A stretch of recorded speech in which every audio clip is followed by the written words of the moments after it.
Okay, we're going to go ahead and go over the solutions for problem 7 and 9. So in number 7, the first step would be reading the problem and labeling what they've given you into the drawing. So they told you the measure of angle LKZ is 4x plus 6, so LKZ, that's this one right here, 4x plus 6. Okay, then they told you ZKJ is 74. And then they told you LKJ, that's the whole entire thing. So the whole angle is going to be 12x. Okay, so now we're going to set up our equation based on that we know the part plus the part always adds up to make the whole. So I'm going to set that up. 4x plus 6 plus 74 equals the whole thing, which is 12x. Okay, now I'm just going to go ahead and solve. So I'm going to combine my like terms. 4x plus 80 equals 12x. Then I'm going to subtract 4x from both sides. So I get 80 equals 8x.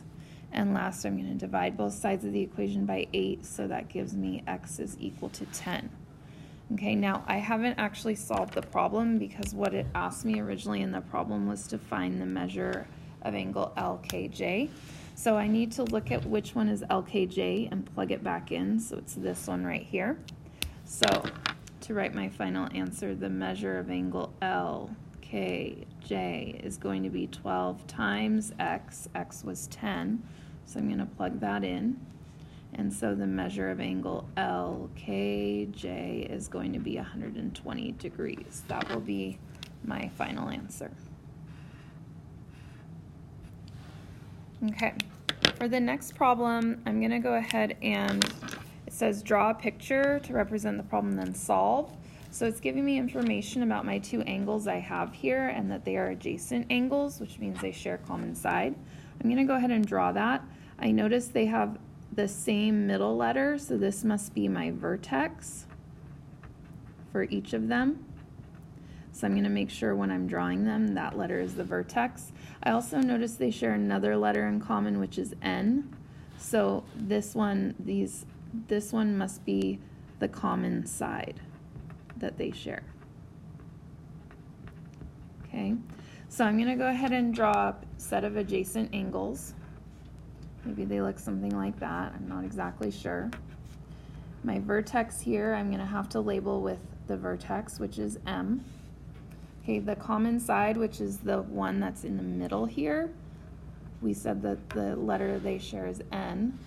One of them has an L, so I'll put that one over here, and the other one has a P, so I'll put that point over here. Now that I've got that drawn, now I'm using this information they've given me to label all the parts. So it said angle LMN, the measure of that is 27 degrees. Then it told me measure of angle NMP. NMP is right there. That would be 10x plus 4. And then it told me the measure of the whole thing, LMP, is 8x plus 41. So this whole thing is going to be 8x plus 41. Okay, so now I'm just going to set up with angle addition postulate the part plus the part equals the whole. So 10x plus 4 plus 27 equals the whole, which is, the whole is 8x plus 41. And now I'm just going to go ahead and start solving that. Okay, so I'm going to combine like terms. 10x plus 31 equals 8x plus 41. Now I'm going to subtract 31 from both sides. So I get 10x equals 8x plus 10.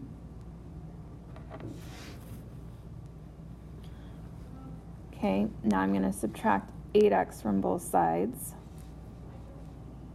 I'm going to move my work up here. So when I do that, I get 2x equals 10.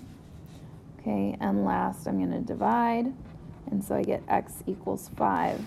Now that's not actually my answer because what the question was asking me was to find the measure of angle NMP. If I look back in my instructions here, NMP was 10x plus 4, so I'm going to have to plug that in. So the measure of angle NMP is going to be 10 times 5 plus 4. So the measure of angle NMP is going to be 50 plus 4.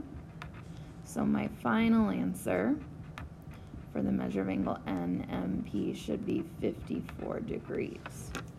I hope you guys got that right. Okay, take a moment to write that down or change any mistakes you made if you got any parts of that wrong.